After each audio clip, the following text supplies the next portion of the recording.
Thank you, Mr. Chairman. I had a couple of questions about the manager's amendment. If you'd be willing, I'd like to yield time to you to answer them. You mentioned about the stored value cards, and as I understand it, that an issuer of a stored value card is engaging in financial activity, but the retail seller of the card is not. And I believe you have language, quote, unless the seller influences the terms or conditions of the stored value provided to the customer, unquote.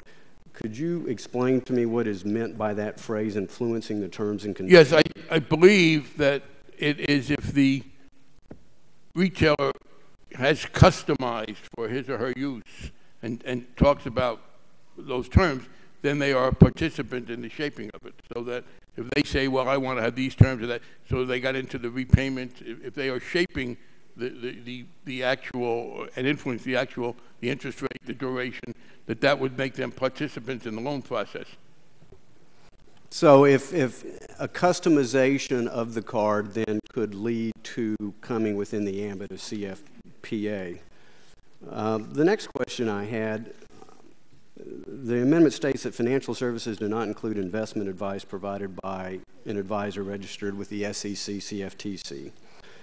Tax planning services, other than federal tax preparation services, apparently are financial services. But the question I have is, providing estate planning, will that come under the definition of a financial activity in your manager's amendment? If the gentleman yields no, being an estate plan, it would not, and we can clarify that. I would, if the gentleman let me. Remember, we do have a bill coming up next week, which I think is much less controversial than this, dealing with the restrictions on investment advisors. And so the question of investment advisors, again, that if the gentleman allow me, and we can certainly some extra time here, that illustrates my point. The fact that an entity or the fact that an activity isn't covered here doesn't mean it's not covered elsewhere. And so the financial advice will be covered elsewhere. But no, estate planning certainly should not be covered, and I don't believe it is, but I would certainly be amenable to making it very clear that it isn't. Mr. Chairman, the next question I had, entities providing services to a retail company. A third-party service provider is a quote-unquote covered person if the service provider, among other activities, is, quote, determined by the CFPA to have a significant impact on price, terms, or conditions of the financial product or service sold to consumers.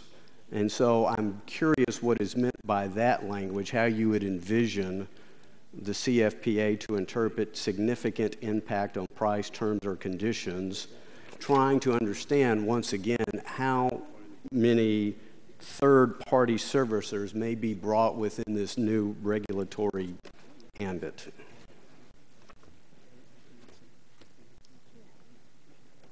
Yes, the view there is, again, to the extent that the service provider is a participant with the issuing institution on the terms, that it affects the payment schedule and those issues, that's when they would be covered.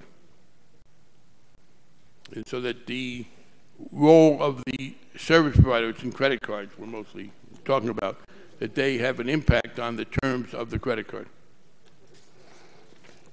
Well, I appreciate the chairman's answer. I'm still not sure it's helpful in understanding precisely who may come within the ambit of the jurisdiction of the new CFPA. Well, I think that's right. I will return with more on that. Remember, the vote on this isn't going to take place for a while, so I assume we have a roll call on this one, and that's a fair point. That one issue, the gentleman's entitled to a better answer than I gave him, and he will have it fairly soon. I appreciate that. Let me put it a more complete answer. He may or may not think it's better. I at least appreciate the chairman's candor in this regard. Coordination and rulemaking, as I understand it, your manager's amendment modifies the draft's rulemaking provisions that the CFPA is directed to consult with federal bank agencies, but as a point of clarification, the CFPA is not required to modify any of its regulations as a result of these consultations. Is that correct? Let me check one point.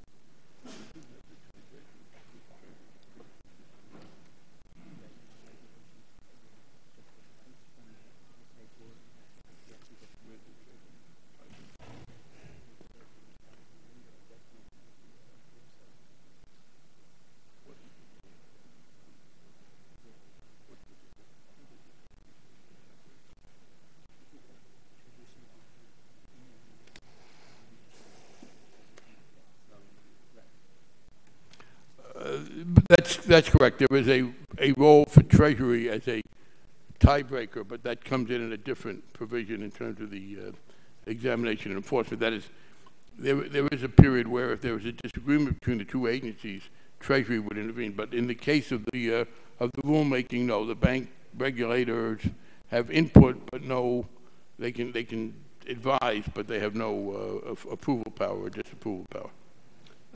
Mr. Chairman, I see my time. I ask unanimous consent for an additional 2 minutes with that too. Thank you, Mr. Chairman, for the courtesy. The next question I had regarding the manager's amendment, I understand that your amendment would exclude certain activities of merchants and retailers and sellers of non-financial products. The protection is limited to credit a merchant. The protection is limited to credit. A merchant would be covered if he or she provides another financial service or product. So the question I have is my interpretation of your manager's amendment. The gentleman, we thought that one needed further discussion, so that provision is now not in the manager's amendment. It'll be in a separate amendment. But so we will get to that in a separate amendment. I appreciate that, and I'll look forward to the clarification there. My concern was with layaway plans that retailers may have. Well, the gentleman, I agree, and we thought that raised sufficient questions that ought to be just dealt with on its own, not in the manager's amendment. And I thank the chairman. Believe it or not, the last question I have for the moment. There is language here that the exclusion would not apply if the CFPA determines that the credit provided, quote, exceeds the market value of the product or service provided. And I'm curious as to how the... Let me, first I'll give the substance there, and that's to deal with evasion, where people claim it's not credit by having a very low price. But Chairman, otherwise this has subterfuge language in his... But let me just say, that's also not in the manager's amendment. That we will talk about it separately. Okay. No, and it was originally, the gentleman's correct, but going over it, I thought precisely that those had more policy implications. But the purpose of there is anti-subterfuge in that one. I thank the chairman for the answers to these questions. All right, and I owe the gentleman